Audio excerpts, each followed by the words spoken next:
Good evening there, everybody. What is happening? Hopefully, you all are having a wonderful day today. So, when it comes down to it, I thought, of course, that I would give my little fight review of the Naoya Inoue versus TJ Doheny fight that ended up happening, I believe, today. And of course, for those of you that did not end up hearing the results, Mr. Naoya Inoue ended up with yet again another stoppage on his record in regular Inoue-like fashion. However, of course, for those of you that did end up seeing this fight, it, of course, was not without some of its problems. And, I'm not going to state that, of course, because some people, they go as far to state that a fighter was quote unquote exposed or they're not as good as what many people claim them to be after a tough fight. I seen it with Crawford and Israel Madrimov, and I seen it overall with certain other fights as well. But, I think that this was one of those fights to where what I will state is that I do believe that in a way, at least potentially, did underestimate a little bit of the ability of TJ Doheny. I don't think that he expected him to box as well as what he did. I don't think that he expected the lead hand to be as good as what it was, or overall him to use feints and to change levels as well as what he did. And I think that's why Inoue was having a little bit of problems, or at least overall, trying to completely break him down within the first part of the fight. Not only that, but apparently TJ Doheny, from what I hear, he's a guy that tries to get stoppages and be a little bit more aggressive early. So, in a way, from what I hear, of course, he was advised to be a little bit careful from his father, which, of course, overall, definitely could have worked. But what I will state is this: I don't think Inoue, of course, got quote unquote exposed necessarily. But I do think overall that certain faults within his game, at least that has been shown within the past, that they've been shown like pretty much overall that they always have been. And Inoue, in my view, is one of the top fighters in the world. He's up there with anybody in terms of the best fighter in the world right now, in my view.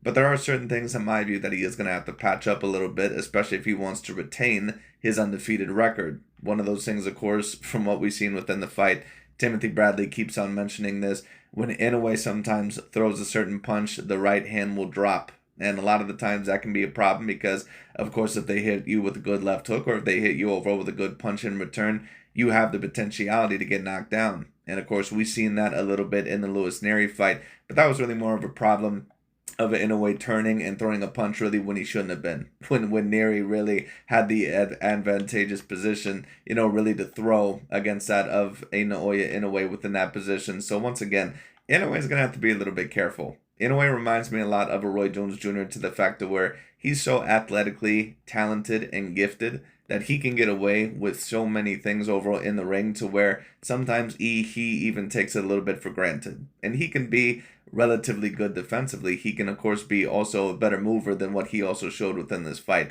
But that's another thing about Inoue also that he's going to have to try to sharpen up on. He's going to have to change levels a little bit better at times overall than what he's done and try to move his head overall once again a little bit more in order to avoid certain punches or combinations or counters, because Inoue sometimes does get caught a little bit too tall in terms of when he's fighting. And on top of that, when it comes down to it, once again, he also backs up in a straight line, sometimes to where that is going to cause him to get caught. So Inoue's got to be a little bit careful with that. But that being stated, it's kind of hard to judge from this fight because in a way you can tell that in some of his fights when he takes them a little bit more seriously, he's willing to pretty much do whatever he has to do in order to win, like he did against that of a Steve Von Coolboy Fulton. A lot of people thought that he was going to be a little bit too stiff in that fight, and a lot of people thought that he was going to be a bit too hittable, including myself. But what Inoue showed in the Steve Von Coolboy Fulton fight is that he was able to change levels quite well. He was excellent defensively, at least mainly throughout that fight, and that he would change levels and confuse Steve Von Coolboy Fulton, and that he had great boxing ability both on the front foot and the back foot. That's what Inoue was able to show. Now, of course, he always kind of showed that before, but you never truly know until they really get in the ring with that main powerhouse fighter or that fighter that you believe is going to give them a mega challenge. But TJ Doheny, he definitely gave it his all. But of course, after an apparent injury, after that of the seventh round, I believe, at the beginning of the seventh round, he quit. Now, was it really an injury or did he quit overall because he knew that basically he was just going to be another stoppage on Inoue's record after a while? Who knows? But at the end of the day, overall, once again, he quit because Inoue's power and his pressure was just a little bit too much. But of course, In a way, in my view, once again, I don't think that he took this fight and took a look at TJ and said, I'm going to have to really give my all on this guy. I think that he took a look at this guy as someone that he was going to be able to beat up, and someone overall that, yeah, he had to be a little bit cautious about, but someone that he more than likely was going to teach a boxing lesson to.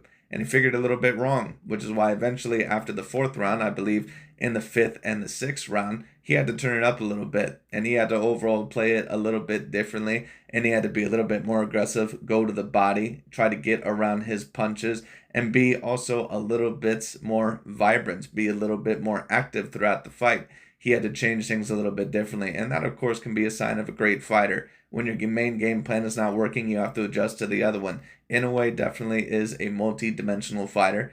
It's just that there is a couple of faults that he does have that he may want to sharpen up on, because you never know when you can get potentially caught. And if he does end up going to the 126-pound weight class, which I assume he's more than likely going to do within the next 1 or 2 years, he's going to have to be careful, because Inoue, in my view, is already outsized a little bit by some of these guys that he's facing at 122 pounds. When you took a look at TJ Doheny within this fight, the man overall, when you take a look at his back, the man was girthier than Inoue, probably by about twice the size. So overall, Inoue, once again, is already in a weight class to where he's a little bit smaller than these guys. Now, in terms of height and reach, he can pretty much compete with them. But at 126 pounds at the featherweight class, it's going to be a little bit different. So Inoue is going to have to be very careful there, because there's some guys that are going to be decently lengthier than him or taller than him, and some guys overall that are going to be, I'm not going to say stronger than him, because Inoue clearly has A++ level power, but some guys overall that may be able to compete with him in terms of power. He's going to have to be very careful. He's going to have to be very careful against guys like Ray Vargas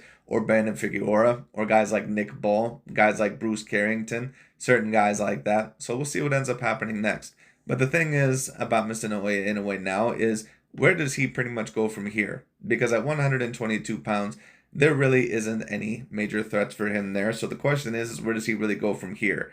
Well, apparently from what I heard in the news, Mr. Naoya Inoue is going to fight that of the undefeated Australian fighter, Mr. Sam Goodman, I believe, within that of December.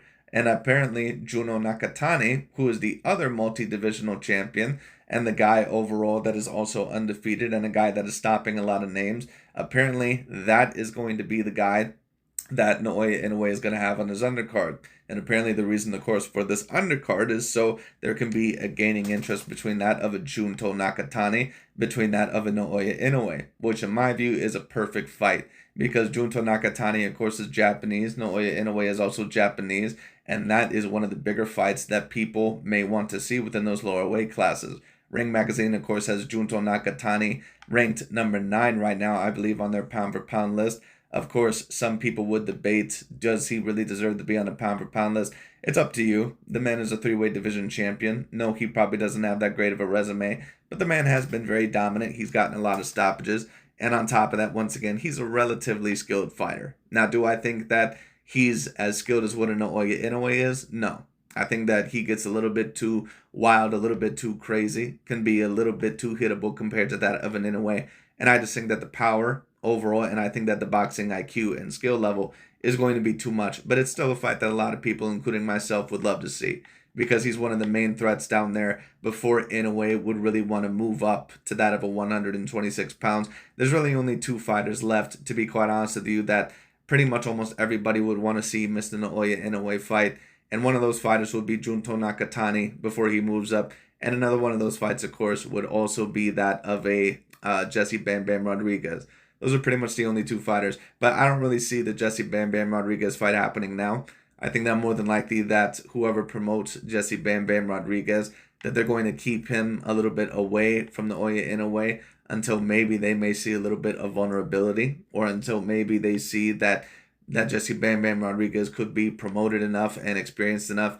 I just don't see them putting a top-tier Mexican fighter in the ring with Naoya Inoue and possibly ending the career of Jesse Bam Bam Rodriguez as soon as possible. It just doesn't happen. When it comes to elite-level Mexican fighters, that's pretty much overall a diamond that you want to keep, or that's a gold piece that you want to keep for a little bit, because they can be worth a lot of money, because boxing has a very, very big and very vibrant Mexican following. So I don't see that fight happening right now. But we'll see overall what ends up happening once again. It should be very particularly interesting. But from what I hear, Mr. Naoya, in a way, it's very possible that very soon that he's going to be fighting that of a Junto Nakatani, which is a very big fight in my personal view. Now, of course, one could argue about how skilled Junto Nakatani actually is. That's up to you. He probably would not be within my personal top 10 pound for pound, but I'd give him, top 20. I'd give him that because the man has become a pretty quick three-weight division champion. He's a relatively skilled fighter, not the most skilled fighter that I've ever seen,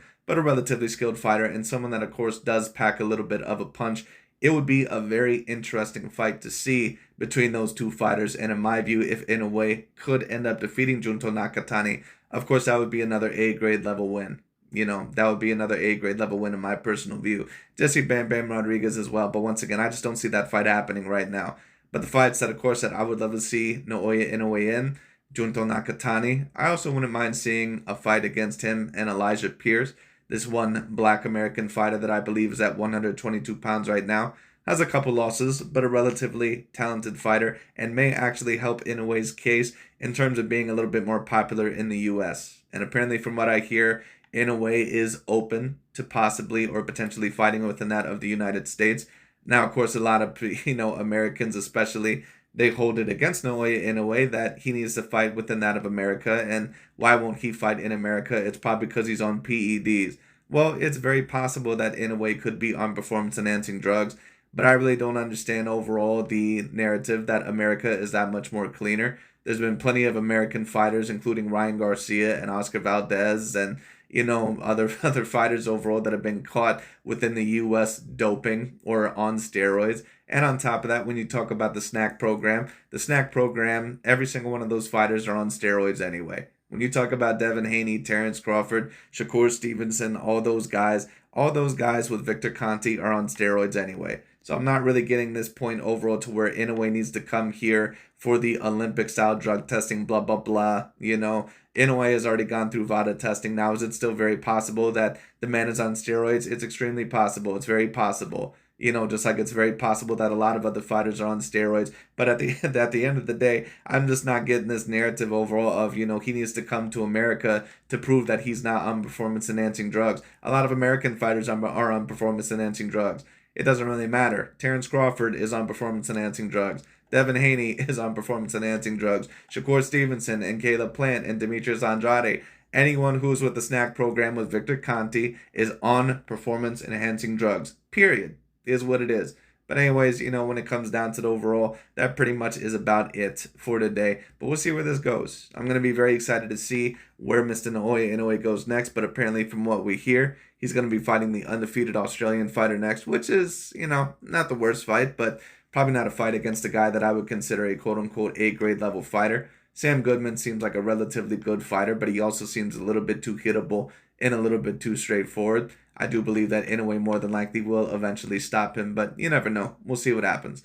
But anyways, that pretty much is about it for today. As for Mr. Naoya Inoue, of course, being quote-unquote exposed, I think that Inoue pretty much took this fight as a practice fight or a sparring session. I think that he pretty much looked at this fight as if overall it was going to be a little bit easier than what it actually was. And Inoue is going to have to be careful once again because if he fights guys like Junto Nakatani and Jesse Bam Bam Rodriguez, and of course moves up to 126 pounds, these guys are going to be bigger challenges than possibly what he faced in the past. So he's going to have to be a little bit careful. But Inoue has shown me that he fights to the level of his competition. Of course against Marlon Tapales, that one Filipino fighter that he fought, and also against that, of TJ Doheny. He fought a little bit in more of a brawling fashion because I think that, he really wanted to punish those guys and really wanted to break them down. But Inoue has shown that once again that when he needs to pull the boxing ability out of his pack, that he can do it. So we'll see overall once again what ends up happening. But very excited to see what ends up happening with Mr. Inoue next. The Junto Nakatani fight would be an excellent fight, and we'll see overall what ends up happening. That'll be a very interesting fight. Jesse Bam Bam Rodriguez fight as well, but once again, I just don't see that fight happening. But apparently from what I hear, the next fight that'll happen for Inoue is going to be the undefeated Australian fighter Sam Goodman. We'll see what ends up happening with that fight. Not the worst fight, because Goodman is not a bad fighter. I just don't know if I would necessarily call him an A-grade level fighter. But we'll see what ends up happening there.